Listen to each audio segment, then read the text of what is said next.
अभी ये जो ट्रिगर था बाजार में, जी हाँ, हम काफ़ी बढ़ गए थे एग्जिट पोल की वजह से, फिर वहाँ से घटे, बट एक बड़ा फियर ये आ रहा था कि ये इलेक्शन का जो रियल आउटकम आया है, weak coalition, weak BJP win but strong coalition बनी है।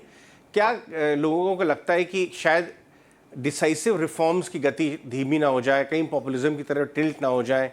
ये सब चीज़ें एक बाजार के मन में हैं। आपने बहुत लीडर्स देखे हैं, पॉलिटिकल लीडर्स पहले भी। इनफैक्ट डेटा तो ये भी कहता है ये कोलिशन गवर्नमेंट से भी हेल्दी डबल डिजिट रिटर्न बाजार ने दिए हैं।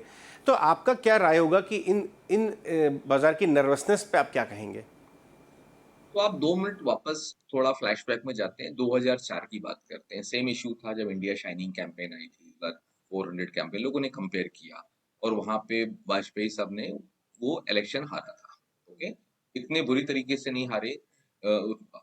इस बार उतना बुरा नहीं हुआ जितना 2004 में हुआ था, बट उसके बाद भी एक कोalition गवर्नमेंट आई और उस गवर्नमेंट में आप देखिए 7-8 दिन का जो फॉल हुआ, उसके बाद अगले 4-5 साल में कितना बड़ा पैसा लोगों का बना, ओके? तो ये कंक्लूड कर लेना कि कोरिलेशन खराब होते हैं, दुनिया ऐसा फेयर असेसमेंट नहीं होना चाहिए।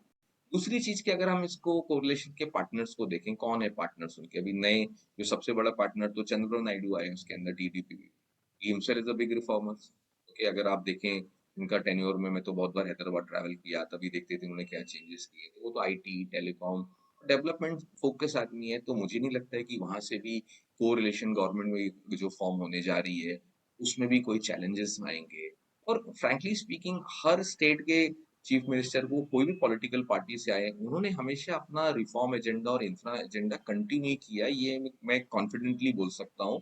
ठीक है, छोटे टाइम पे एक नैरेटिव बिल्ड हो जाता है, आपकी एक एक्सपेक्टेशन थी कि इस एक्सपेक्टेशन के हिसाब से आप चल रहे थे, वो जिसको हम लोग बोलते हैं ना रेजिस्टेंट फॉर चेंज, सडनली वो चेंज हो गया। ओके, तो आपके दिमाग में हमेशा एक शक आएगा कि ये कंटिन्यू होगा कि नहीं होगा। बट अगर हम उसको हिस्टोरिक पे जाएंगे तो हमको समझ में आता है कि वो कंटिन्यू भी हुआ, और ऐसा क्या चेंज हो सकता है? मुझे नहीं लगता है कि कोई भी रिफॉर्म जो प्रीवियस गवर्नमेंट ने किए और नए गवर्नमेंट लेट से अभी कोरिलेशन के फॉर्म में आएगी instead of BJP government, NDA government. Okay, पहले भी एनडीए गवर्नमेंट थी लेकिन बीजेपी का मेजोरिटी था। कोई बहुत रेडिकल चेंजेस हो जाए मुझे नहीं लगता है।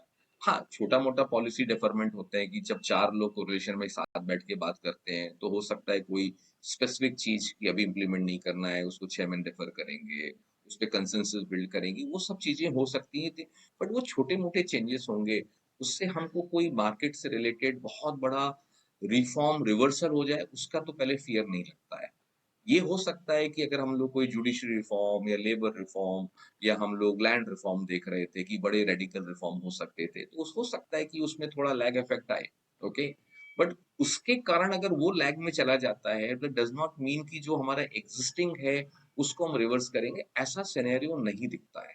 पहली बात तो करंट गवर्नमेंट की ही प्रोबेबिलिटी, आज की तारीख में मैं प्रोबेबिलिटी बोलूंगा कि उनकी ही प्रोबेबिलिटी आ रही है, उनके पास सीट्स हैं, उनको उस सेरेमनी में उनको ही बुलाया जाएगा, तो आई ऐसा लगता नहीं है। हम लोग क्या हमेशा ना ओवर रिएक्ट करते हैं मार्केट में। ओके, परसों ओवर रिएक्शन था कि वो एग्जिट पोल आए तो आपने एक्स्ट्रा ऑर्डिनरी 3% मार्केट कर दिया, 10-10, 20-20% स्टॉक बढ़ गए थे, वो भी ओवर रिएक्शन था। और कल भी उससे थोड़ा रिवर्सल नीचे आया तो वो भी ओवर रिएक्शन था।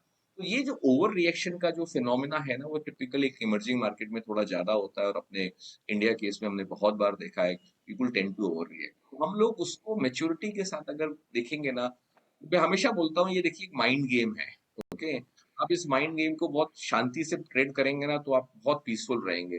बट आप यहीं पे एक्साइटमेंट, कैपिचुलेटिव मूव्स करेंगे, स्ट्रेस्ड आउट होंगे, अगर ऐसा हो गया वैसा हो गया, तो आप you will be lost person and you will make more mistake. ये हम लोग हमेशा बोलते हैं कि हम लोग जो एनालिटिक्स क्यों बिल्ड करते हैं, कि वो एनालिटिक्स जब बिल्ड किए होते हैं और डेटा पॉइंट वो पीसफुल एनवायरनमेंट में बिल्ड किए हैं कि जब ऐसा तरह का एक्सट्रीम आएगा तो हमें क्या करना है।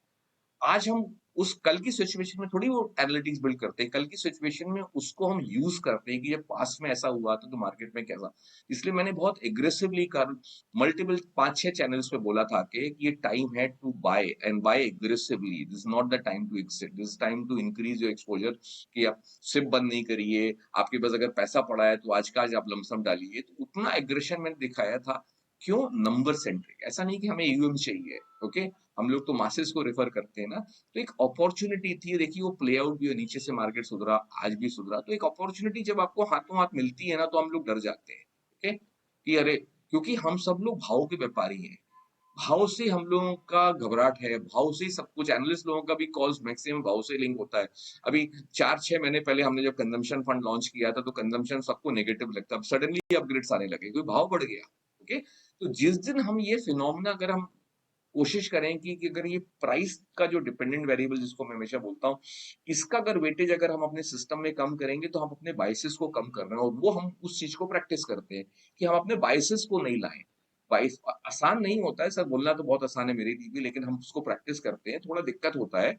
लेकिन हमने इतने सालों में, 30 साल के अपने खुद के करियर में, 33 इयर्स में ये सब चीजें बिल्ड करी हैं, और हमारी कंपनी ने भी लास्ट 10 साल में क्वांट ग्लोबल रिसर्च ने इस फिनोमेना को आगे लेके गए। That's the reason we call we are behaviour house. We specialize in inflection point, extreme inflection point पे I am buyer and seller as a house. Okay, इसलिए कल वो एक एक्सट्रीम इन्फ्लेक्शन पॉइंट था जहां बाइंग अपॉर्चुनिटी थी। If you missed out, you have missed out sizeable opportunity.